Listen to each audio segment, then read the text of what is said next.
sebelum saya memulai kegiatan pembelajaran hari ini, saya akan menyampaikan beberapa hal, yaitu yang pertama adalah mulai minggu kemarin dan seterusnya ya, kita akan mengadakan kuis pekanan, yang di mana kuis pekanan itu akan kami share linknya setiap hari Minggu jam 20.00 WIB. Kemudian untuk sekarang kita masuk ke Zoom meeting-nya itu nggak via Giveform lagi ya, karena kemarin ada beberapa laporan kalau ada peserta yang terkendala kalau misalkan kita pakai Giveform, jadi agak sulit untuk mengoperasikannya, sehingga sekarang join Zoom-nya bisa langsung via link aja ya. Dan untuk absensinya itu udah terintegrasi sama Zoom-nya, jadi nggak usah khawatir kalau kita nggak ngisi Giveform, nggak ke absen. Kemudian terakhir saya ingin menghimbau untuk teman-teman peserta di sini untuk mengganti display name sesuai dengan nama yang sudah terdaftar pada formulir ya, supaya terabsen ya. Soalnya kalau nggak sesuai dengan nama yang ada di formulir pendaftaran, kami panitia tidak jadi nggak tahu peserta yang namanya ada di form itu hadir atau tidak untuk pertemuan hari ini. Mungkin dari saya begitu ya. Kemudian langsung kita mulai aja ya ke kegiatan pembelajaran hari ini. Untuk ngomongin dulu hasilnya gimana, hasil evaluasinya. Hasil evaluasinya gimana saya jadi share apanya nih? Hasilnya top 5-nya atau gimana? Top 5-nya ya saya. Mungkin nanti ya saya, belum saya ini sortir lagi. Paling tinggi siapa, paling cepat deh? Paling cepat. Ya, diapresiasi lah.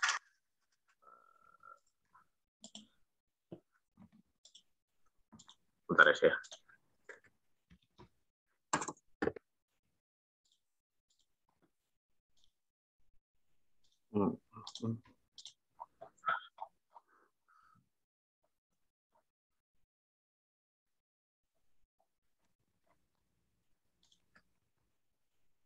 Ya, sebentar ya.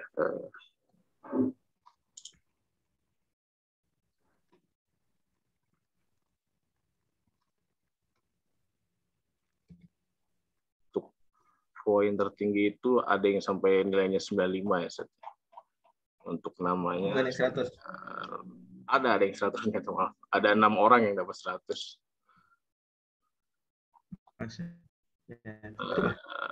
Ibu Leli Purnamasari. Kemudian siapa lagi nih? Oke, kita bisa mulai. Yang penting diapresiasi, orang berprestasi diapresiasi. Oke, saya share screen ya. Oh, belum bisa nih. Bentar, Ana jadikan co-host dulu ya. Ya, bisa dicoba, Set. Bismillah.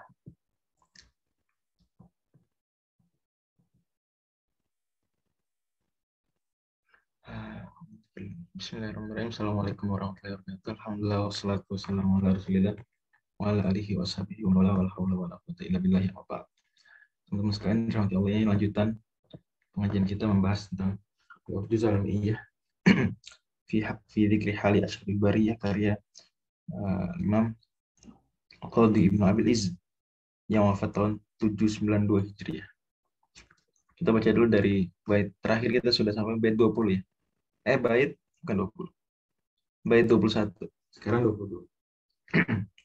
Kata beliau, wa ba'da 'ami 40 ursila fi yaumil itsnaini yaqinan fanqula fi ramadhan aw rabi'il awwali wa suratu qra awwalul munazzali. ثم الوضوء والصلاة علم جبريل وهي ركعتان محكمة ثم مضت 20 يوما كاملة فرمت الجن نجوم هائلة ثم دعا في 4 العوام بالأمر جهرة إلى الإسلام و4 من النساء و12 من الرجال الصحب كل قد أجوا لا بلاد الحبش في خامس عام وفيه عاد ثم عادوا لما لا ثلاثة هم وثمانون رجل ومعهم جماعة حتى كمل وهن عشر وثمان ثم قد أسلم في السادس حمزة الأسد وبعد 9 من سنين رسالته مات أبو طالب ذو الكفالة وبعده خديجة توفيت من بعد أيام ثلاثة مضت. Oke, kita sampai bait ke-32 hari ini, insyaallah.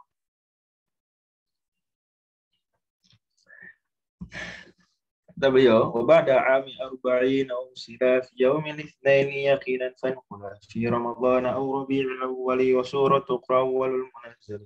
Setelah berusia 40 tahun, ya Nabi Sallallahu Alaihi Wasallam, maka beliau diutus di hari Senin, yakinan syariatnya sepakat karena ada hadis Bukhari.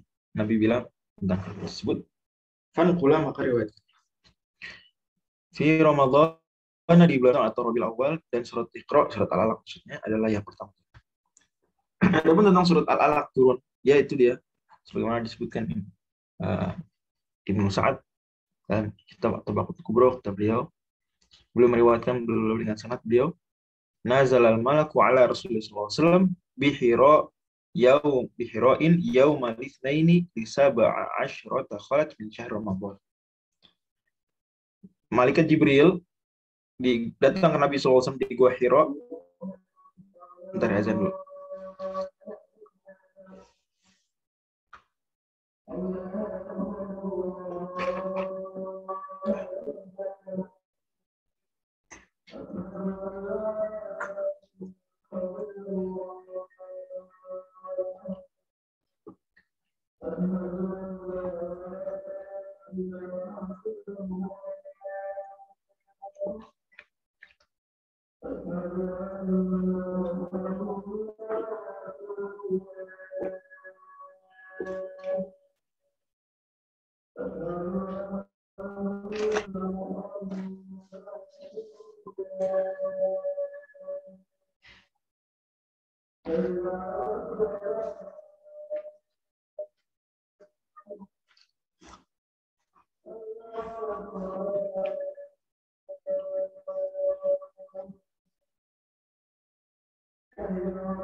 Oke.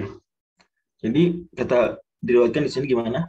Dan turun malaikat Jibril ke Nabi SAW di Gua Hira pada hari Senin, yaumul Lisa Ba'asyrata pada tanggal 17 Khalat bin Ramadan, 17 Ramadan. Jadi surat Al-Alaq turun ke Nabi SAW tanggal berapa? Tanggal 17 Ramadan. Wa Rasulullah SAW yauma idzin arba'ina sanatan. Dan Nabi SAW pada hari tersebut Ibnu arba'ina sanatan. Ya, tadi kenapa arba'in majrur? Atau mansub? Oh, ya, ada Ibnu arba'in sanatan. Adalah yang berusia 40 tahun. Wa Jibrilul ladzi kana yanzilu alaihi bil wahyi, dan Jibril yang turun. Oke, nah tentang 17 Ramadan itu turun pertama Al-Quran itu juga Allah singgung sebetulnya di Al-Quran sendiri. Di surat Al-Anfal ayat 41, awal juz 10. Kata Allah Subhanahu wa taala, "Wa ma anzalna ala 'abdina yaumal furqan yaumal taqal jam'an." Dan kalau kalian in kuntum amantum billah, kalau kalian beriman sama Allah dan beriman terhadap Al-Quran yang kami turunkan kepada hamba kami, maksudnya Muhammad, di hari Al-Furqan, hari bertemunya dua pasukan. Ini maksudnya hari Badar. Perang Badar 11 Ramadan. Mungkin teman-teman ada yang bertanya setelah itu, bagaimana kok bisa Al-Quran turun ke Nabi SAW? Saya pikir, ada yang bilang gitu, kirain di 10 malam terakhir. Kan Lailatul Qadar malam terakhir. Mana? Nah, pernah mikir gitu nggak? Bang Bilal mikir gitu nggak? Atau ngira itu Nuzul Quran 17 Ramadan salah, itu salah tanggal. Harusnya Nuzul Quran itu di 10 malam enggak? Ada yang mikir gitu nggak sih? Ada nggak diri sekalian mikir gitu? Atau pernah bertanya minimal? Apa ya? 17 Ramadan dari mana? Bukannya Inna anzalnahu fi Lailatul Qadar. Lailatul Qadar turun Quran Lailatul Qadar. Lailatul Qadar 10 malam terakhir. 17 Ramadan belum 10 malam terakhir. Nah, gitu ya. Gimana sih, Bro? Itu ada riwayat. Jadi jangan asal nyala-nyalahin orang nuzul Quran 17 Ramadan, menentukan 17 Ramadan ya. Karena itu ada riwayatnya. Sebagian. Nah, terus tapi gimana cara mensinkronkan? Oke, fix lah. Artinya bahwa memang apa namanya? Memang tanggal seperti itu. Kemudian gimana dengan itu pada 10 malam terakhir? Ini saya tambahkan, walaupun bukan bagian dari sirah, tapi penting sekali. Ya terkait lah sama kau. Jadi Lailatul Qadar itu udah ada sebelum Al-Quran turun. Jadi Lailatul Qadar itu adalah malam Allah merilis takdir. Itu. Lailatul Qadar itu nama malam Allah merilis takdir. Itu sudah ada sejak dulu. Ya, oke. Nah, waktunya adalah salah satu malam dari 10 malam terakhir. Ini sekarang, tapi dulu mungkin saja sebelum Nabi SAW apa namanya bersabda, mungkin saja sebelum itu selain 10 malam terakhir Ramadan. Tapi intinya sekarang kita yakin 10 malam terakhir. Nah, ada satu tahun, ya Allah SWT turunkan Al-Quran itu utuh. Jadi Al-Quran turun itu 2 kali. Utuh dulu terus berangsur-angsur. Kita semua insya Allah ingatlah masalah ini. Ada di pelajaran sekolah di SMP. Jadi Al-Quran turun dulu dari Lauhul Mahfudz ke langit dunia sekaligus satu Quran dengan bentuk yang sekarang kita baca. Kemudian turun ke Nabi SAW nyicil surat Al-Alaq 1-5 dulu, terus surat Al-Qalam awalnya, kemudian surat Al-Muzammil, surat Al-Mudathir, kemudian surat Al-Fatihah dan seterusnya. Oke. Nah, yang turun di Lailatul Qadar itu ya, itu adalah Quran utuh dari Lauhul Mahfudz langit 7 ke langit dunia, ke Baitul Izzah. Nah, jadi Lailatul Qadar itu Quran turun utuh, bukan Quran turun ke Nabi 1-5 Al-Alaq, Kak. Kalau itu namanya nuzul Quran. Istilahnya orang-orang nuzul Quran. Itu nuzul Quran adalah malam turunnya surat Al-Alaq 1-5 dari Baitul Izzah langit pertama ke Rasulullah SAW di Gua Hira. Di antara bukti bahwa atau penjelasan para ulama ya, bahwa memang turun Al-Quran itu ke Nabi SAW itu berangsur-angsur setelah sebelumnya sudah turun utuh. Penjelasan Imam Asyuti ya, kalau katakan nazala ila samai dunia Lailatul Qadri jumlatan wahidah. Lailatul Qadar turun utuh. Tsumma nazala ba'da dzalika munajjaman fi 20 sana atau 23. Kemudian baru turun nyicil selama 20-an tahun. Dan dulu Quran tanggal 17 Ramadan pendapat masyhur. Saya sebutkan 17 Ramadan itu riwayat Abu Sa'ad dan kitab Tabaqat. Nah, ini penting konsep ini dipahami. Jadi sudah ada sejak dulu kala, dan Lailatul Qadar itu malam rilis takdir tahunan, di mana waktunya berpindah-pindah antara 10 malam terakhir Ramadan. Nah, ada satu tahun, anggaplah saat Rasul 39 tahun atau 38 tahun, pokok sebelum itu ya, Al-Quran 30 juz itu utuh turun dari Lauhul Mahfudz ke Baitul Izzah, dari langit 7 ke langit 1. Nah, waktu itu bertepatan dengan malam 24 Ramadan. Abaikan dulu tanggal 24 kalau dikit. Intinya pada malam di antara 10 malam terakhir. Jadi Al-Quran turun dulu sebelum Nabi jadi Nabi. Al-Quran turun dulu utuh di malam Lailatul Qadar, malam rilis takdir, ya. Dan mana malam tersebut, ya, malam Lailatul Qadar selalu di antara 10 malam terakhir. Waktu itu pas hari tersebut, tahun tersebut memang lagi 24. Kan bergeser-geser kita sebut. Nah, kemudian nanti setelah Nabi usia 40 tahun, baru dicicil ke Nabi. Nah, cicilan pertama, Al-Alaq 1-5, itu turun 17. Di antara bukti, ya, ada dalil bahwa Al-Quran turun utuh dulu, ya, di tanggal 24 Ramadan tadi, sebelum Nabi jadi Nabi, ya, utuh. Hadis riwayat Imam Ahmad, Nabi bersabda, unzilat sufu Ibrahim alaihissalam fi awal min Ramadan, bla bla bla bla. Itu kata beliau, wa unzilal furqanu li 24 khalat min Ramadan. Dan Al-Quran turun tanggal 24 Ramadan. Ini utuh dari langit 7 ke langit pertama. Adapun ke Nabi SAW itu tanggal 17 Ramadan. Tapi ingat nih, 24 Ramadan tahun-tahun sebelumnya, bukan 24 Ramadan tahun tersebut. Turun ke Nabi dulu, nyicil, baru turun ke langit dunia. Enggak. Oke, paham ya? Bang Bilal, paham nggak? Jadi ada satu masa sebelum Rasulullah jadi 40 tahun usianya, yaitu 24 Ramadannya turun Quran utuh. Nah, baru pas Nabi 40 tahun, ya, maka Nabi menerima wahyu apa? Menerima wahyu 1-5 surat Al. Tanggal 17. Ini dalil bahwa Quran turun. Itu nih, Ibn Abbas katakan, Fusilal Qur'anu minadzikri fawudi'a fi baitil izzati fi samai dunya faja'ala Jibril. Quran ditaruh di Baitul Izzah, di langit dunia. Faja'al Jibril alaihissalam yanzilu ala Nabi sallallahu alaihi wasallam. Baru Jibril nyicil ke Nabi sallallahu. Dan turun utuhnya itu ya sebelum Nabi jadi Nabi. Bagaimana dijelaskan Abu Syam. Oke. Nah, memang ini serius. Singkat-singkat ya. Artinya seluruh Al-Quran turun Lailatul Qadar sudah ada. Sebagaimana hadis riwayat Imam An-Nasa'i dalam Sunan Kubra. Ya. Bahkan malam 24 ya tadi ya, itu memang bisa Lailatul Qadar. Sebagaimana hadis Bukhari.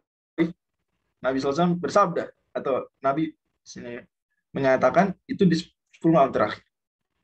Kemudian Ibnu Abbas menjelaskan maksud Nabi, iltamisu fi arba'in wa 20, cari Lailatul Qadar di malam 24. Kata Ibnu Taimiyah juga sering Lailatul Qadar itu malam 24 dan malam 27. Oke. Tapi tetap aja pada akhirnya ada juga ulama yang berpendapat ya memang karena Quran turun ke Nabi 1-5 Al-Alaq tanggal 17 Ramadan ya Lailatul Qadar 17 Ramadan. Apalagi ada hadis tentang itu juga riwayat Abu Dawud bahwa Nabi bersabda utlubuha lailatul sab'in lailatul sab'a asyratan min Ramadan. Carilah Lailatul Qadar di malam 17 Ramadan. Bahkan itu pendapat banyak sahabat besar. Ya. Wa bi qala ta'ifatun sahabat. Ya. Di anna sabihata kana Imam Badrin wa riyan Ali wa Ibnu Mas'ud wa Zaid. Bahkan itu pendapat Ali, Mas'ud, Zaid bin Thabit, Zaid bin Arqam radhiyallahu anhu. Ya. Makanya Muhammad juga katakan itu pendapat banyak orang Madinah dan orang Mekah. Bahkan diriwayatkan gini. Kan ahli Makkah annahum kanu la yanamuna fiha wa ya'tamirun. Orang Makkah kalau malam 17 Ramadan enggak tidur. Terus umrah mereka malam-malam.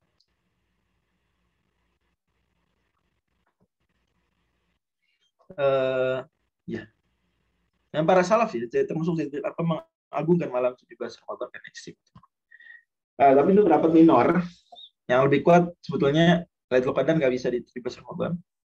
Tapi bolehlah kita berhati-hati, sungguh-sungguh beramal di malam tersebut boleh. Tapi yang lebih kuat adalah sebagaimana Nabi SAW pernah itikaf 10 malam pertama, terus kata Jibril nanti innalladzī tatlu amamak.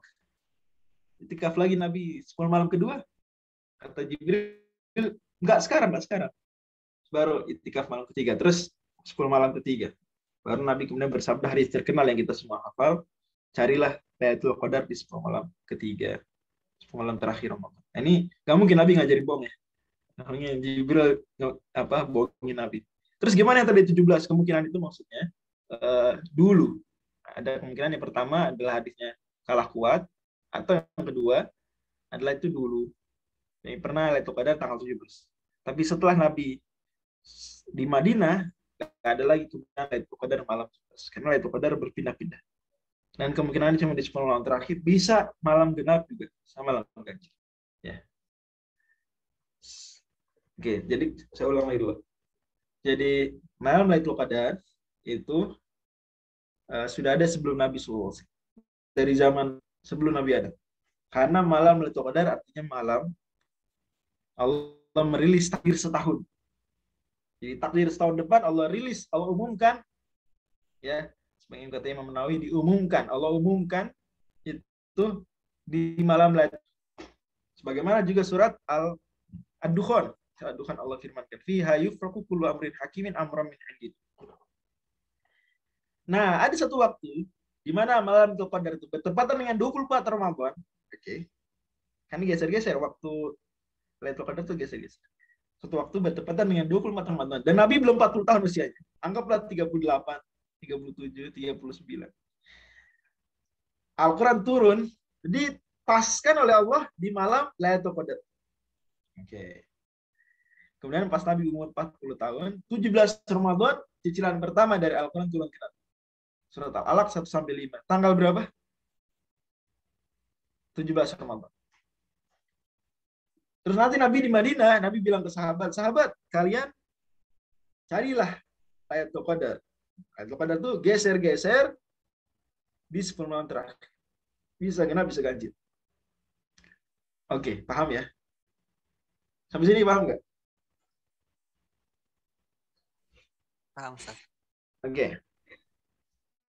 Tapi saya yakin kalau betul-betul paham bakal ada pertanyaan setelah ini.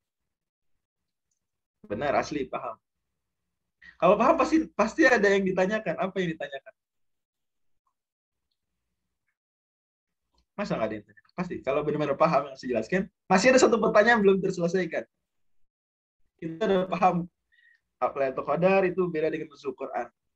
Walaupun menurut sebagian ulama sama, tapi yang benar beda. Kemudian paham apa konsep Lailatul Qadar. Satu pertanyaan lagi.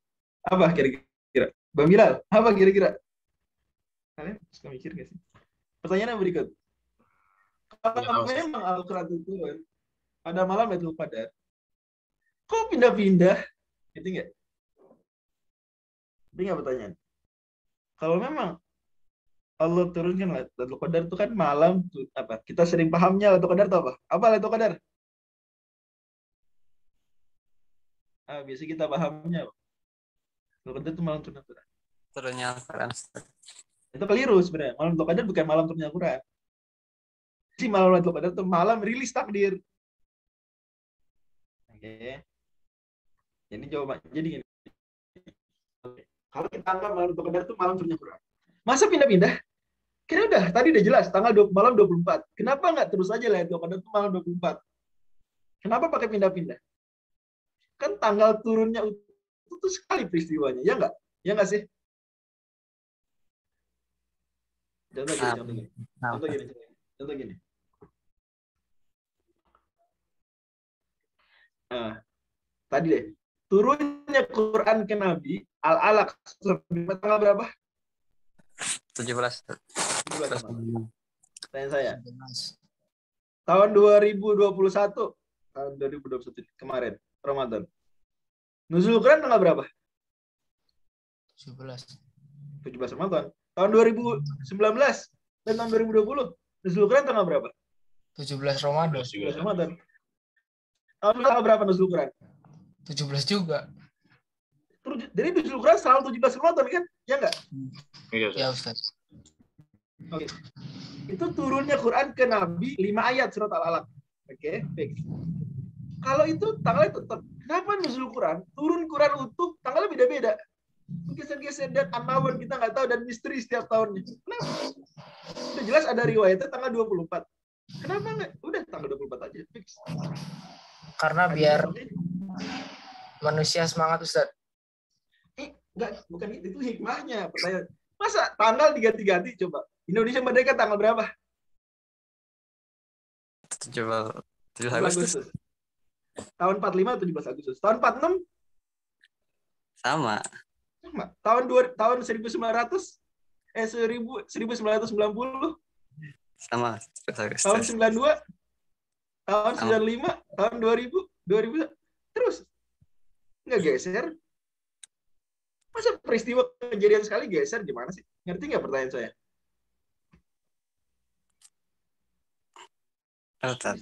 Paham nggak pertanyaan? Kalian pernah nggak sih nanya begitu? Pernah nggak? Khawatir kan nggak pernah bertanya apa-apa. Kalian nggak peduli sama agama Islam, nggak mikir gitu. Padahal ini isu seru kan Ramadan. Lailatul Qadar itu isu seru. Bahasan berulang setiap tahun dan orang selalu tanya-tanya, cari-cari. Kalian pernah nggak nanya gitu?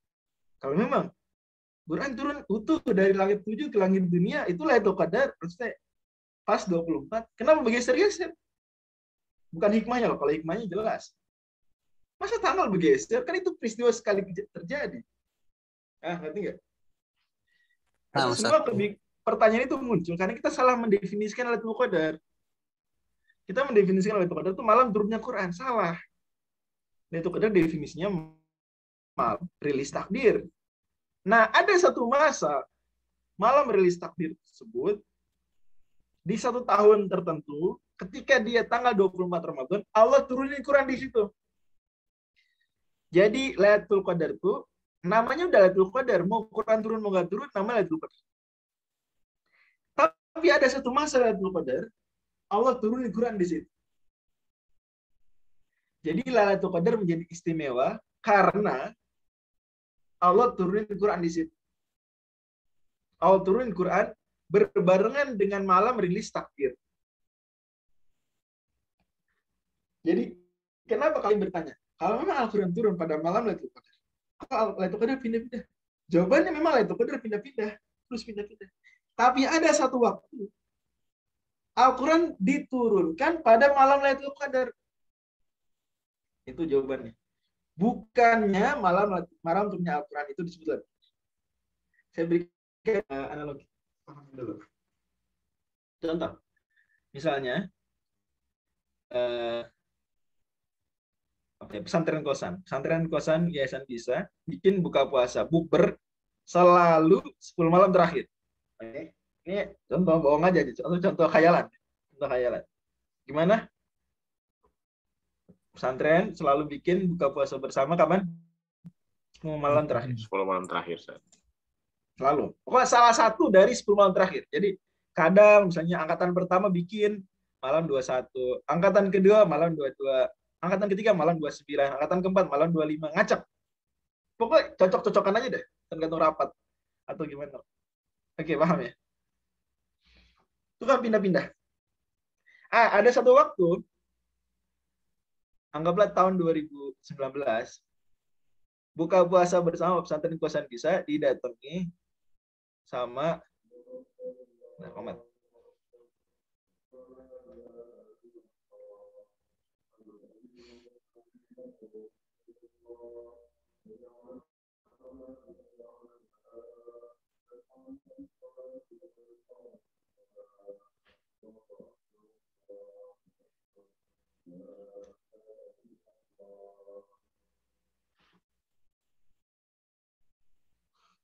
Nah, ada suatu waktu buka puasanya tuh bertepat diadakan di malam 24 tahun 2019. Didatengin acara tersebut kali itu oleh Rektor UI. Datengin Rektor UI. Sekali doang datang Rektor UI, sekali doang. Oke, pertanyaan saya. Rektor UI datang di malam keberapa? 24. Oke. Tapi buka puasa bersama pesantren kosan tahun 2020 tanggal berapa? Belum tentu tanggal 20. Harus tanggal 24 nggak? Harus nggak? Enggak, Set. Harus. Saya tanggal 25. Oke. Coba beritanya kemarin. Nggak berubah kan beritanya? Tetap. Oh, tahun 2019. Ketika buka puasa bersamanya tanggal 24 Ramadan, Rektor UI datang. Wah, itu jadi istimewa tuh karena Rektor UI datang. Udah istimewa makin istimewa. Tahun depannya mau tanggal berapa buka puasa nggak masalah. Rektor UI nggak datang lagi. Sama kurang lebih gitu analoginya. Walillahi masalah Allah sama. Jadi malam itu ada tuh pindah-pindah memang dari awal. Sampai kemudian satu waktu ketika pas 24 Ramadan Allah turunin Quran tuh. Nah setelah itu ya geser-geser lagi. Ya. Ayo betul. Ya, terima kasih saudara-saudari media Syahidah. Ya, ntar kalau ada pertanyaan silakan tanya lagi. Kita kembali lagi ke sirah. Tapi poin penting, ya. Dan lanjut. Kemudian ada pendapat yang mengatakan bahwa turunnya surat Al-Alaq tadi itu adalah bukan di Ramadan tapi di Rabiul Awal. Ya, pendapatnya disebutkan oleh Ibnu Qayyim. Beliau waktu fi syahril mab'ats. Ya, faqila li samanin madina min Rabiul Awal. Ada yang bilang tanggal 8 Rabiul Awal. Ada yang bilang tanggal 8. Qul aktsarin. Faqila bal kana dzalika fi Ramadan, pendapat mayoritas mengatakan ini di Ramadan. Tapi barangkali pendapat ini biasa saja dipahami sebetulnya. Itu maksudnya permulaan mimpi Rasul. Karena memang Nabi SAW mimpinya itu 6 bulan sebelum Nabi menerima wahyu. Dan kalau kita hitung bulan Ramadan bulan 9, Rabiul Awal bulan 3, ya kan 6 bulan jarak. Dan juga itu memperjelas ya apa yang Nabi SAW sebutkan di hadis lain. Saya lupa contohnya. Ntar saya contoh. Tentang ar-ru'ya sholihah juz'un min sittatin wa arba'ina juz'an min an-nubuwwah. Kata Nabi SAW, mimpi yang benar itu 1/46 dari kenabian. 1/46. Penjelasannya adalah saya tulis.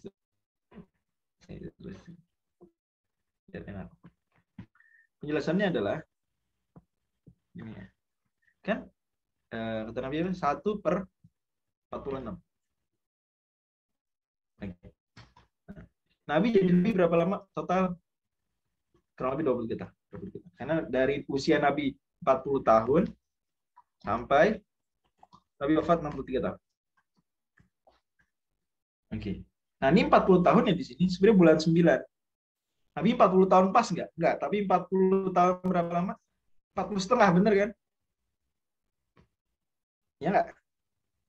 Berarti ada setengah tahun. Itu Nabi udah 40 tahun tapi belum jadi Nabi. Nah, itu Nabi mengalami mimpi yang benar. Sampai dalam hadis Bukhari tadi disebutkan, setiap mimpi selalu kejadian. Mimpi selalu kejadian. Nah, sekarang kita lihat 0,5/23. Kalau kita kali 2, jadi berapa?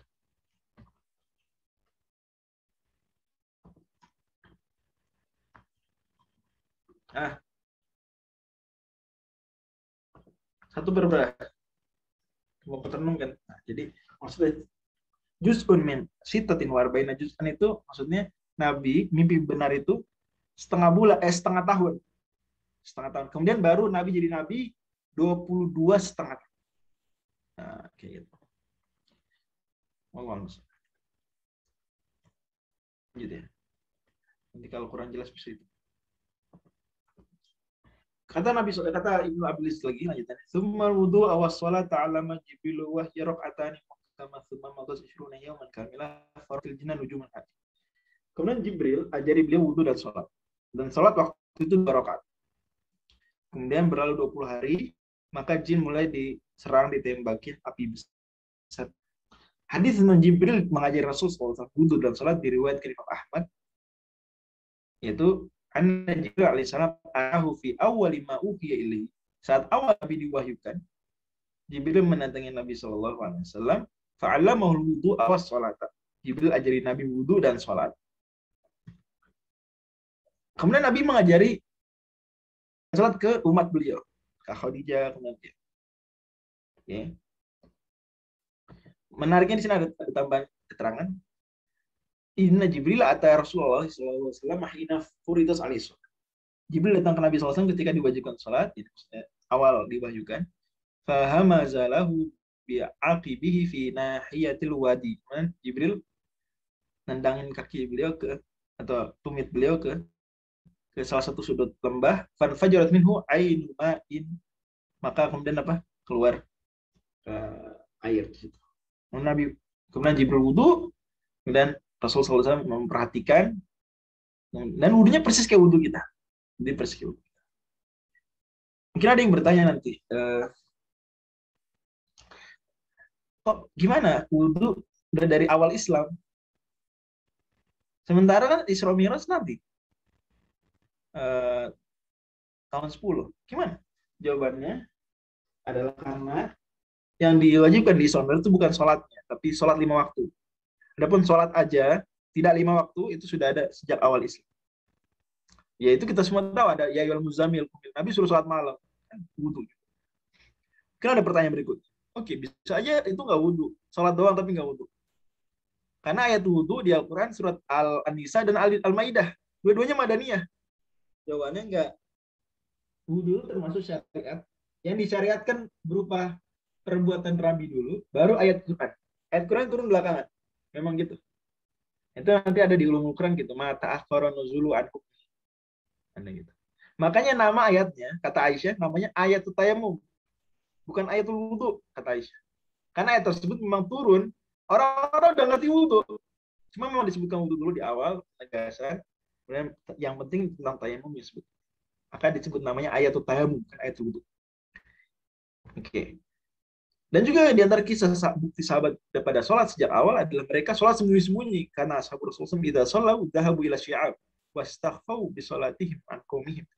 Seperti diriwayatkan oleh Ibnu Ishaq, para sahabat Nabi SAW kalau sholat itu pergi ke lembah-lembah, ke bukit-bukit, ngumpul karena nggak ketahuan kaum. Berapa rakaat sholatnya? Sholatnya 2 rakaat. Sebagaimana dikatakan Aisyah radhiyallahu anha, "Furidatis sholatu awwala ma furidat raka'ataini." Sholat pertama kali diwajibkan 2 rakaat. Waktunya kapan? Sebagaimana disebutkan dalam kitab Ar-Radul Unuf karya Ibnu Suhaili, wa dzakara al-Muzani anna as-salata qabla al-Isra'i kanat salatan qabla ghurubi syams wa salatan qabla tulu'iha. Ini salat waktunya sebelum terbitnya matahari dan sebelum terbit matahari. Subuh dan asar gitu. Mirip. Dalilnya fasabbih bihamdi rabbika bil asyi wal ibkar. Dan banyak jenis kan banyak. Subhanallah hina tumsuna wa hina tusbihun. Itu semua difahami sebagai dalil perintah salat subuh dan asar saja, belum 5 waktu. Sama tambahan salat malam. Salat malam ya ayyuhal muzammil. Tadinya wajib selama 8 bulan, setelah itu jadi sunnah. Adapun pelemparan jin atau setan, dan penting diingat bahwa setan itu siapa sih setan? Nah, apa bedanya setan sama jin? Apa hubungannya jin dan setan? Nah, ini pertanyaan-pertanyaan dijawab Imam Al-Baihaqi dalam kitab beliau Al-Jami' fi Syu'abil Iman. Membawakan perkataan Ibnu Abbas. Kata Ibnu Abbas, makhluk tuh, maknanya gini, makhluk itu manusia, malaikat, yang kita akrab, manusia, malaikat, kemudian jin. Manusia, malaikat, jin. Ya. Oke, malaikat lain cerita, kemudian manusia sama jin. Nah, ayahnya jin, ayah bapak mereka adalah iblis. Jadi iblis itu jin. Allah firmankan di surat Al-Kahfi gimana? Kana minani fafasokan amri rabb. Iblis termasuk jin. Maka dia fasik, keluar dari ketaatan. Oke, jadi iblis itu bapaknya jin. Oke. Terus setan mana? Kan cuma manusia, malaikat, jin. Setan mana? Nah, jawabannya kata Imam, kalau ada setan itu semua yang jahat, baik manusia maupun jin, itu setan. Hanya saja istilah setan itu lebih konotasinya ke yang jinnya. Jadi jin kalau jahat itu konotasi kata setan itu lebih ke mereka. Misalnya kita ada setan itu maksudnya jin jahat. Oke. Padahal sebenarnya istilah setan itu juga manusia bisa. Allah firmankan di akhir Quran, minal jinnati wan nas. Setan itu ada dari kalangan jin dan Allah firmankan di awal 8, wa kadzalika ja'alna likulli nabiyyin aduwan syayatinal insi wal jinni yuhi ba'dhum ila ba'dhin zukhrufal qaul. Oke. Jadi setan itu ada kalangan jin, ada kalangan manusia, tapi lebih konotasinya kata setan itu ke jin yang jahat. Kalau jin baik itu kita sebut jin saja. Jin baik kita sebut jin. Kalau jahat itu masuk. Jadi kalau kita udah paham konsep barusan, paham nggak? Maka itu mudah memahami banyak ayat hadis dan kitab-kitab para ulama. Gimana? Ngerti nggak bedanya jin dan setan, atau konsep jin dan konsep setan tuh ngerti nggak? Nah, saya bilang, jadi setan tuh nggak ada makhluk sendiri namanya setan, nggak ada makhluk sendiri setan, spesies setan tuh nggak ada. Yang ada apa? Manusia sama jin. Setan tuh yang manusia jahat setan, jin jahat setan. Tapi sering konotasinya kita tuh kalau dalam kitab ulama dan beberapa sejumlah hadis ya, disebut setan itu maksudnya jin jahat. Nah, kalau jin baik disebutnya jin saja, nggak disebut setan. Oke, ngerti ya? Bang Bilal, ngerti nggak Bang Bilal? Ngerti, Ustaz. Oke. Ini ada nggak spesies namanya setan? Nggak ada ya? Nggak ada spesies. Ada jin. Dan iblis itu jin, bapaknya dia. Ya. Dalil bahwa iblis bapaknya jin banyak ya. Tapi di antara kalau di Quran adalah afatattakhidunahu apa? Wadzurriyyatahu surat Al-Kahfi. Auliya min duni wa hum lakum adu. Apa kalian jadi dia dan keturunannya? Kalau bilang iblis dan keturunannya itu set jin. Juga banyak sejumlah riwayat. Oke. Nah, qala ulama bisyar ra'at quraisy min nujuma yurma biha ba'da 20 yawman ma'ba'ati rasulullah. para ulama katakan bahwa Quraisy melihat ada hujan komet atau meteor 20 hari setelah Nabi SAW diutus. Ibnu Abbas katakan, Rasulullah SAW dan para sahabat pernah ke pasar Ukam. Waqad hila baina syayatini wa baina khabaris sama. Waktu itu sudah ada penembakan tadi. Jadi Allah sebutkan di surat Al-Jin. Wa kunna naq'udu minha maq'ida lisama faman yastamil ana yajidlahu shihaban rasada. Dahulu kita kata jin bisa duduk enak-enakan di langit. Ngapain duduk di langit mereka? Mencuri-curi dengar. Kalian pernah nggak sih waktu sekolah nongkrong di kantor guru, pernah nggak? Pernah nggak? Siapa yang anak OSIS? Siapa yang anak OSIS? Kadang ketua OSIS itu suka kalau istirahat ke kantor guru. Pernah nggak? Atau ruang kepala sekolah? Ruang isinya tuh kepala sekolah, wakil kepala sekolah gitu. Pernah nggak? Oke. Nah, saya pernah. Oke. Atau di kampus misalnya ruangan ya isinya tuh petinggi-petinggi kampus dipanggil. Kita duduk di situ. Oke. Ntar guru-guru, kepala sekolah itu suka ngomong nggak? Ngomong kan atau sama mereka. Kadang mereka tuh keceplosan, ada kita tapi ngomong tentang ujian kapan, liburan kapan, suka gitu nggak? Atau tentang mau ada rencana apa sekolah. Kita kedengeran oleh kita. Oke? Kebayang nggak sih konsepnya? Nah, sebenarnya gitu terjadi di kalangan jin. Jin tuh kadang suka di langit pertama, udah standby di sana, dengar malaikat ngobrol, malaikat saling tukar berita. Nah, malaikat jadi saling tukar berita, seperti kisah Nabi Idris dicabut nyawanya oleh Allah Subhanahu Wa Taala kan, malaikat saling, ini ada kenapa Idris nih? Ini Allah nyuruh saya mewafatkan Idris di langit keempat. Itu malaikat saling ngomong. Jika hadis-hadis banyak lah di Quran juga ada isyarat sangat itu di surat Saba. Hatta idza fuzi'a an qulubihim madza qala rabbukum qaulul haq. Di surah An-Nahl juga sama. Jadi jin-jin tuh dulu suka nangkring di mana? Di langit pertama. Malah hadis Muslim jelas bahwa mereka itu saling kayak panjat-panjatan. Panjat-panjatan. Ada yang terbang, ada yang manjat. Pokoknya gimana biar dengar? Mereka nyari dengar informasi buat apa kira-kira Bang Bilal dan teman-teman? Kira-kira buat apa? Buat dukun. Ramalan. Nah, dukun. Lumayan nih. Informasi A1 nih. Dari malaikat. Maka datang ke dukun. Akan jadi dukun itu ada stok informasi. Kadang dukun nanya jin, nanya setan. Ya jin setan yang tadi saya sebut. Nanya, ini ada. Ini orang kehilangan barangnya di mana? Wah, malaikat baru juga ngobrol-ngobrol tadi. Sini. Atau nanya dia di masa depan jodohnya siapa, bla bla. Makanya kata Nabi sendiri, faik biu ma'hami atakal. Jin itu kemudian nambah 100 bohong. Satu informasi benar ditambahin 100 bohong. Nah, 100 bohong. Makanya mungkin nggak dukun itu benar? Mungkin nggak? Mungkin sakit. Mungkin. Nah, itu kalau udah benar tuh, wah, sama dia dipajang. Kalau Instagram taruh di highlight gitu. Jadi orang ketika ke akun Instagram si dukun testimoni klien yang gagal berapa orang? Ya ratusan, yang berhasil sedikit, yang pas tuh ya kabar gitu. Oke, kebayang ya. Nah dulu tuh mudah, jin dapat informasi banyak, tapi sejak Rasul diutus makin susah. Adapun tentang konsep sebetulnya bagaimana menembaknya, terus apa hubungan dengan komet dan meteor, mungkin kepanjangan sih jelasin. Nanti saya kirimin tulisan saya. Nah, itu. Wallahu a'lam. Oke, jadi intinya 20 hari setelah Nabi diutus itu apa? Ada orang-orang Quraisy melihat kok langit banyak met. Nah, itu sebenarnya ada kutipannya. Jadi ada pakar ilmu falak mengecek benar memang Nabi diutus itu ada komet, hujan komet. Satu jam itu. Lanjut. Jelas ya jadi itu.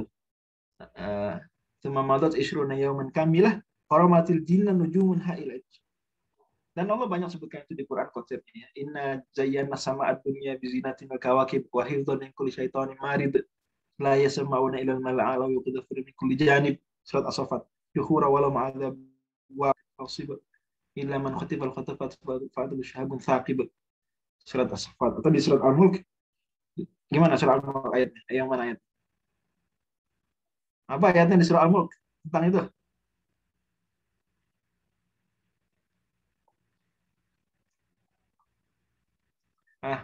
Walaqad zayyana sama'a dunya bima sabiha wa ja'alnaha rujuman lisyaitan. Yaitu. Oke. Adapun dan kenapa 20 hari? Jadi para jin itu mereka bingung kok banyak apa nih panah-panah api nih, api nembak kita apa nih? Wah, maka mereka sebar pasukan. Cari kok ini ada apa nih? Jadi mahala bainakum wa bainal khabari sama illa ma hadath. Ini ada yang terjadi nih. Fadribu masyariqal ardi wa maghribat. Menyebar ke barat dan timur. Cari, fanzuru ma hadzal ladzi hala bainakum. Apa yang terjadi? Maka lihat, wah, rata Nabi SAW lagi sholat sama para sahabat, sholat subuh. Kan sholat yang diwajibkan itu subuh dan asar. Subuh. Nabi ngaji. Kemudian jin tersebut dengar, oh, ayat surat Al-Jin, ya dengar Quran lah. Habis itu baru jin komentar. Habis itu komentarnya jadi ayat Quran. Allah abadikan. Ya, qul uhiya ilayya annahu istama'ana minal jinni yastami'una al-Qur'ana falamma gitu terus. Faqalu inna sami'na Qur'anan ajaba yahdi ila rusydi fa amanna. Juga di surat Al-Ahqaf di akhir. Wa id sarafna ilayka nafarun minal jinni yastami'una al-Qur'ana falamma qalu qala. Oke. Lanjut. Kemudian Nabi SAW di tahun keempat beliau berdakwah secara publik. Kata-kata summa da'a fi arba'il a'wami, kemudian beliau berdakwah di tahun keempat, itu arba'il a'wam maksud tahun keempat. Bil amri jahratan ila islami secara publik. Karena fase dakwah awalnya fase dakwah personal. Lebih tepatnya bukan fase dakwah sembunyi-sembunyi ya. Karena enggak sembunyi-sembunyi betul sembunyi-sembunyi. Ya sama sembunyi-sembunyi, tapi lebih ke personal. Ya, di personal. Jadi poin pentingnya itu di personal. Sembunyi-sembunyi enggak sembunyi kadang soalnya sudah terdengar juga informasi tentang dakwah. Dalilnya apa? Atau bukti sejarahnya apa? Dalam kitab Al-Sabul Ashraf Al-Imam Al-Balazuri wa Fatul Sudan. Jadi katakan riwayatkan dengan sanadnya bla bla al-Waqidi dulu atau Qasir.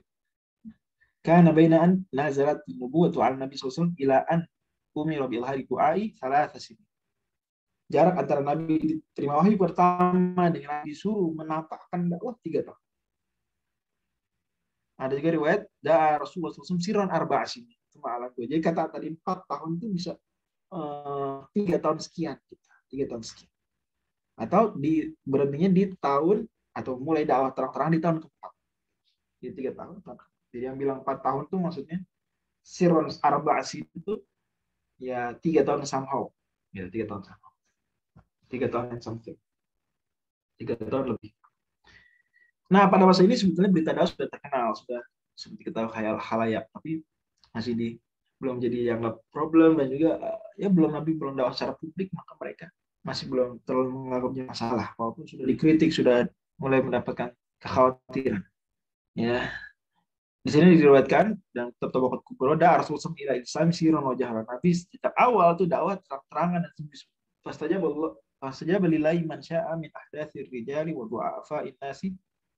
Maka kemudian anak-anak muda dan orang-orang miskin. Jadi pengikut Nabi awal itu anak-anak muda dan orang-orang miskin. Saya lupa bawakan data umurnya para sahabat-sahabat top. Mereka di 20-an, 15-an. Nanti ingat di slide-nya. Jadi memang ahdatsir rijal wa du'afa'in nas dan orang-orang miskin.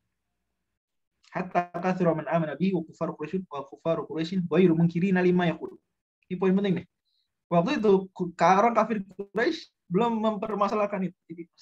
Maka idamaru alaihim di majalisim yushiruna ilaihi anna gulama bani Abdul Muttalib la yukallamu minasam. Kalau Nabi lewat di tengah mereka, orang-orang Quraisy, Abu Jahal dan seterusnya. Mereka cuma bilang, ini anaknya cucunya Abdul Muttalib ini katanya dapat informasi dari langit. Ini mereka ngeledek. Maka nadzalika hatta Allahu aliyatu allati ya'budunaha dunah. Sampai kemudian ayat Quran mulai mengkritisi berhala. Wa dzakara ahla ka'abaihim alladziina matu al-kufr dan menceritakan kondisi bagaimana orang yang meninggal di atas. Asyani fi Rasulullah. Mereka mulai Nggak suka Rasul. Inda dzalika wa adawu. Mulai. Oke. Dari sini kita pahami bahwa banyak sebenarnya permusuhan terhadap hal itu karena terancam kepentingan. Karena ada kepentingan yang terancam. Maka ada beberapa, kadang kalau ada musuh Islam membiarkan dakwah, membiarkan Islam tumbuh. Kok bisa? Kalau ketika memang mereka musuh Islam, kenapa dibiarkan? Oh, karena belum mengancam kepentingan. Yang mengancam kepentingan, saya kan terkenal sekali ungkapan apa? Buya Nasir, dia Islam cuma ngaji di masjid, aman. Islam berekonomi mulai diawas, Islam berpolitik dilawan. Rasulullah SAW kemudian baru mulai berdakwah secara publik di tempat umum. Setelah berlalu 3 tahun turun ayat surat Al-Hijr. Surat Al-Asy'ara. Wa anzir ashiratakal aqrabin wa khfid janahaka liman ittaba'aka minal mu'minin. Surat Al-Asy'ara. Kata Allah Subhanahu wa taala, berilah peringatan terhadap keluarga-keluarga terdekat. Maka Nabi Shu'aib dan Nabi Safa, kali Nabi menaiki bukit Safa, memanggil, "Ya Bani Fihr." Wahai Bani Fihr, maksudnya Bani Quraisy. Wahai orang Quraisy. Ya Bani Adi. Ya Makhzum, ya Bani. Terus saya sebutin nama-nama Bani. Maka kemudian orang-orang ngumpul. Ya. Sampai yang nggak bisa datang tuh, terus ada apa Muhammad manggil-manggil tuh. Kamu datang. Jadi sampai yang nggak bisa datang, minta temannya datang, suruh nyampaikan informasi. Datang semua. Nabi di Bukit Sofa. Bukit Sofa itu tempat sa'i. Kan bayangin aja, dekat Ka'bah, sa'i. Waktu itu belum ada bangunan-bangunan nutupin kan. Apalagi Nabi Muhammad yang naik. Amin, yang 5 tahun lalu, 8 tahun lalu mereka jadikan penengah pertikaian mereka. 8 tahun lalu. Yang nggak pernah bohong. Nabi nanya, gimana menurut kalian? Kalau saya bilang di balik bukit ini, bukitnya pendek padahal. Kalau di balik bukit ini ada pasukan berkuda menyerang. Kalian percaya nggak sama saya? Nah, mereka iyalah. Kalau nama jarabna alika illa sidqa. Ini nggak pernah kita dengarkan jujur. Masya Allah, persaksian mereka. Kata Nabi, kalau ini Nabi lakum baina yadayya adab syadid. Aku beri kalian peringatan. Kalau kalian nggak beriman, diadab sama Allah. Langsung Abu Lahab, semua pada hening, diam sebenarnya. Abu Lahab kemudian komentar jelek. Tabban laka sa'irul yawm. Ali hadza jawab tanya. Celaka kamu sepanjang hari. Untuk ini doang kamu ngumpulin kita. Turunlah ayat. Akhirnya sejak saat itu orang-orang Islam diperangi, ada yang dibunuh, ada yang di masing-masing kaumnya mereka menjahati Allah. Maka kemudian Nabi SAW memerintahkan para sahabat berhijrah. Nah, kata Ibnu Abil Iz, wa arba'un, yang boleh dibaca, yang benar bacanya wa arba'un. Ada juga baca wa rabi'un. Wa rabi'un, tapi lebih tepat arba'un. Wa arba'un minan nisa wa 12 rijali sahbi kullu qad. Ila biladil hubsi fi khawmisiyah fi 'adat ma'adulan. Dan seterusnya. Oke. Jadi di antara sahabat pada yang hijrah ke Habasyah. Sebabnya apa? Di antara sebabnya adalah karena mereka disiksa. Lamma daqas alaina Makkah wa udhi ashabu Rasulullah SAW wa futinu wa ra'aw ma yusibuhum minal bala'i wal fitnati fi dinihim. Ketika Mekah sudah rasanya sempit, para sahabat Rasul diganggu. Mereka diazab, disiksa, dan mereka melihat apa yang mereka terima dari berbagai siksaan dalam agama. Maka wa'anna Rasulullah SAW Rasulullah nggak bisa membela mereka. Mereka diazab, disiksa oleh kaumnya sendiri. Masing-masing jawab itu tribalisme kuat. Jadi ibarat zaman sekarang negara ya. Kalau masing-masing negara menghukum anggota negara sendiri, negara lain mau bilang apa? Kecuali kalau negara suka campur. Tapi nggak bisa apa-apa. Begitu kuat. Orang Islam melakukan Rasulullah SAW mana atin min qaumi wa min ammi. Nabi sendiri dijagain kaumnya Bani Hashim. Jadi Bani Hashim banyak atau mungkin banyak nggak beriman sama Nabi, tapi karena ini kerabat mereka nggak ganggu Nabi. Lalu dijagain paman beliau. La yasilu ilaihi syai'un mimma yukrahu mimma yanaru ashabahu. Nabi nggak kena gangguan sebagaimana dikena karena sahabat. Kalau Rasulullah inna bi ardil habasyati malikan la yudlamu ahadun indahu falhaqu bi biladihi hatta yaj'alallahu lakum farajan wa makhrajan mimma antum fihi.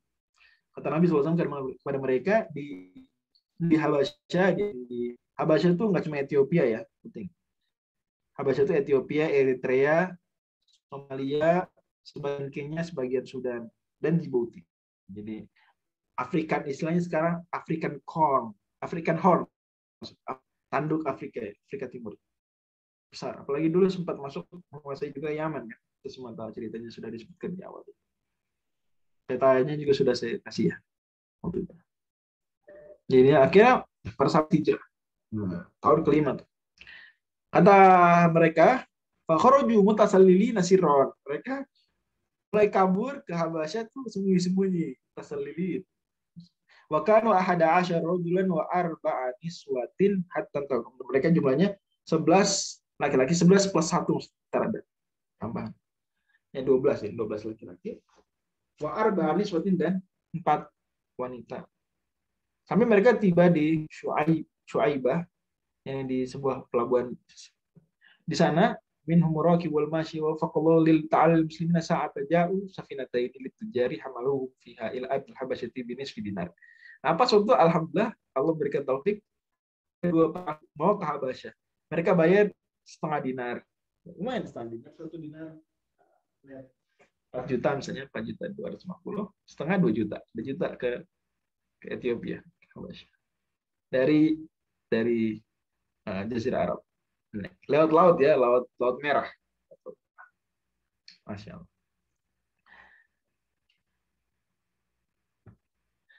Siapa saja tadi ya, angkanya 12. Sebutkan namanya. Masya Allah. Tercatat namanya. Bahkan nama yang lebih banyak lagi. Hijrah kedua juga tercatat. Nah ini menariknya adalah komposisi dari jamaah muhajirin itu komposisi. Jadi malah dari tokoh-tokoh kabilah, jadi kurang tepat juga kalau mengatakan hijrah itu cuma kabur. Ya, salah satunya ada juga tujuan kaburnya, menyelamatkan diri dari siksa. Tapi yang hijrah itu nggak cuma yang orang tersisa, bahkan yang tersisa malah nggak hijrah ada. Yang tersisa malah nggak hijrah. Bilal nggak hijrah. Apalagi Ammar nggak hijrah. Ammar dilibatkan sehijrah. Tapi yang benar nggak hijrah, sebagaimana kata Suhail. Ya. Orang-orang malah hijrah. Ruqayyah anaknya Rasul sendiri yang aman-aman saja dari Bani Hashim. Bani Makhzum, tokoh Bani Abu Jahal itu Bani Makhzum. Dari Bani Abdi Syam atau nanti namanya jadi Bani Umayyah. Utsman bin Affan orang kaya, ngapain hijrah? Bani Asyad, Zubair bin Awam orang kaya, ngapain hijrah? Bani Abdiddar, Mus'ab bin Umair, Nizur, Abdullah bin Auf. Ini Abdullah bin Mas'ud itu halifnya, mawalinya mereka. Dari Bani Jumah, Utsman bin Mas'ud ketua rombongan. Terus tokoh. Nanti rombongan kedua, hijrah kedua, tokoh-tokoh lagi disebutin namanya semua di Sirah Ibn Hisham dan Ibn. Nah, tapi yang kedua mereka ada kisah. Waktu itu mereka kira orang Quraisy sudah masuk Islam. Gara-gara apa? Nabi pernah bacakan surat An-Najm. Maaf ya, saya kelewat waktunya. Izinnya. Insya Allah nggak sampai terlalu. Dikit lagi selesai. Nabi SAW pernah bacakan surat An-Najm. Sampai habis. Nah, di tengah-tengah, ya, jadi ketika Nabi Nabi bacakan ayat afara'aitumul lata wal uzza, ayat berapa? Ayat 19. Wa manata tsalitsatal ukhra. Habis itu apa ayat? Alakumul dzakaru wa lahul untha tilka idzam qismatun dhiza. Dan seterusnya. Nah, tapi Nabi bacanya benar, cuma ada setan berteriak. Ada setan apa? Berteriak setelah ayat 20. Sehingga mengesannya itu Nabi yang bacakan ayat, padahal bukan, itu setan. Apa kata-katanya? Tilkal gharani kul'ula wa inna syafa'atahum laturtaja. Jadi setelah ayatnya, afara'aitumul lata wal uzza wa manata tsalitsatal ukhra. Tidakkah kalian lihat Lata, Uzza dan Manah? Setan bilang, tilkal ghurani, mereka lah yang derajat tinggi. Wa inna la syafa'atahum laturtaja. Syafaat mereka sangatlah kita harapkan. Sangatlah diharapkan. Jadi orang Quraisy mengira apa? Wih, Muhammad sudah mulai memuji Lata, Uzza dan Manat nih. Maka ketika akhir surat kan fasjudu lillahi wa'budu. Sujudlah. Orang Islam sujud. Orang Quraisy sujud juga, yang kafir-kafir. Katakan Al-Walid bin Mughirah sujud. Walaupun Al-Walid bin Mughirah karena tua nggak bisa sujud, dia ambil tanah taruh di jidatnya. Terus gitu. Abu Uhaihah, Sa'ad bin As, ya, sujud tokoh-tokoh. Itu Allah sebutkan. Nah, terus gimana nih Qorani kan kontroversial kisahnya. Atau ada yang ulama nggak setuju kisah Qorani sebagai penting ma'ruf. Tapi yang benar kisah Qorani oke, fine. Dan Allah isyaratkan di Quran surat Al-Hajj. وَمَا أَرْسَلْنَا مِنْ قَبْلِكَ مِنْ رَسُولٍ وَلَا نَبِيٍّ إِلَّا إِذَا تَمَنَّى أَلْقَى الشَّيْطَانُ فِي أُمْنِيَّتِهِ فَيَنْسَخُ اللَّهُ مَا يُلْقِي. Perkataan saya bisa ditulis. Itu ada di slide ini. Sebentar saya coret.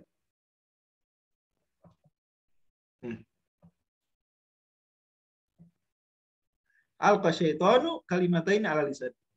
Setan bicara dua kata, dua kalimat. Tilkal gharaniqul ula wa inna syafa'atahunna laturtaja.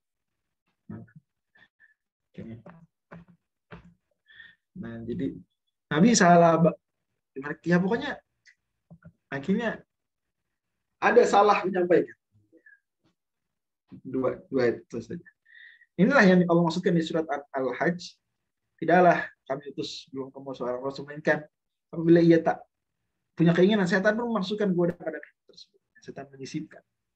Maka Allah kemudian kabulkan ini. Allah hilangkan gangguan tersebut. Fayansakhullahu mayulqi syaitan wa tsumma yursilullahu ayat. Kata Allah, liyaj'ala mayulqi syaitan fitnatan lil ladzina fi qulubihim maradun wal qasiyati qulub. Allah jadikan setan tersebut bisa melempar ya, tambahan ayat tadi agar sebagai fitnah, sebagai ujian, cobaan. Adapun orang beriman. Ininya pada akhirnya Nabi SAW ditegur Jibril, ya, dan ya itu bukan ayat Quran pada akhirnya. Tapi sayang informasi tentang sulitnya orang Quraisy itu sampai ke Habasyah sehingga mereka, udah aman, kita balik. Akhirnya mereka balik lagi ke Mekah. Sebelum di Mekah ketemu orang, enggak. Itu Nabi Muhammad, malah Nabi Muhammad yang memuji-muji berhala. Oh, kaget mereka. Loh, gimana? Ini datang ke Mekah ternyata nggak gitu informasinya. Ya. Akhirnya ya udah mereka, Nabi suruh mereka hijrah lagi, kan disiksa lagi. Dan itu kejadian semua hijrah ke Habasyah bulan Rajab tahun kelima, balik lagi pulangnya itu bulan Syawal tahun kelima juga, kemudian balik lagi masih di tahun kelima, hijrah kedua.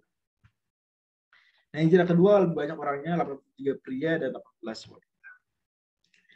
Nah, kemudian baru Hamzah bin Abdul Muthalib tahun ke-6 setelahnya masuk Islam dan dijuluki sebagai singanya Allah dan Rasulnya. Kemudian Nabi SAW dari tahun ke-6 sampai tahun ke-10, ini 3 tahun tuh jarak. Tahun 7, 8, 9 Nabi SAW mendapatkan blokade. Ya, diblokade Bani Hashim, nggak boleh dinikahi, nggak boleh dijual belikan, jadi nggak boleh mereka diajak transaksi jual beli, nggak boleh ada akad nikah dengan mereka. Gara-gara mereka membela Nabi. Bani Hashim diboikot semua Bani, yang tadi Zuhroh, Makhzum dan semua tempat. Ya. Selama 3 tahun, dan mereka cuma bisa makan rumput, makan daun kering, daun kering, makan makanan, ya Allah, bukan makanan sebetulnya. Kecuali diselundupkan baru mereka bisa. Karena diboikot. Mereka ada di tanah miliknya Abu Thalib. Nah, setelah itu baru Khadijah wafat. Setelah mereka sudah keluar lagi, Khadijah wafat tahun 10 sebagaimana hadis Bukhari. Kemudian 3 hari sebelumnya sebetulnya Abu Thalib meninggal dunia sebagaimana riwayat disebutkan Abu Bakar. Allah bisawab. Silakan kalian diskusi saja. Oke. Ya. Kalau ada pertanyaan boleh, kalau nggak ada apa-apa ditutup. Nanti pertanyaan boleh di grup. Nanti mungkin saya jawab. Saya mungkin sesuai dengan request antum, soalnya mau dibahas. Sebenarnya saya mau jawab di sini ya, cuma gimana? Teman khawatir mereka waktunya nggak kerja. Oke. Langsung tanya jawab aja berarti ya, Syekh. Ya sekarang boleh kalau 1-2 pertanyaan, tapi sisanya mungkin di grup ya. Ada pertanyaan apapun boleh di grup. Oke. Jadi saya jawab langsung. Silahkan. Jika ada yang ingin bertanya. Ya, Mas Rizky, Pak Rizky. Silakan.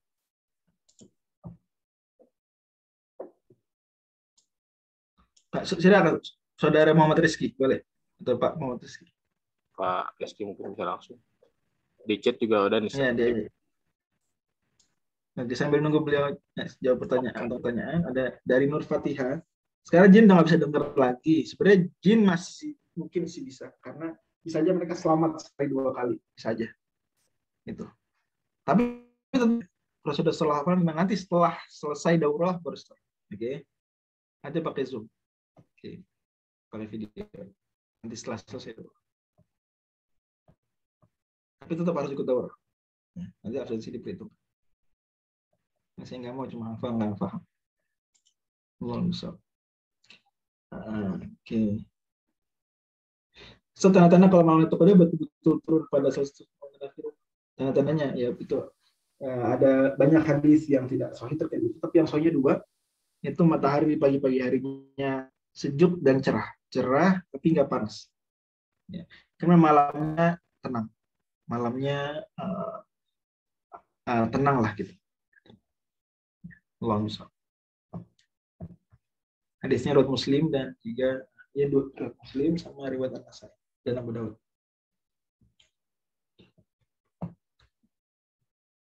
Oke, seperti itu cukup. Nggak habis waktu. Silakan kan mau bilang itu.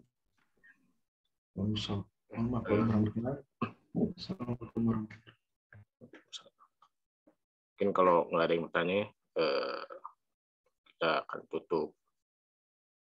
Apa jadi Pak?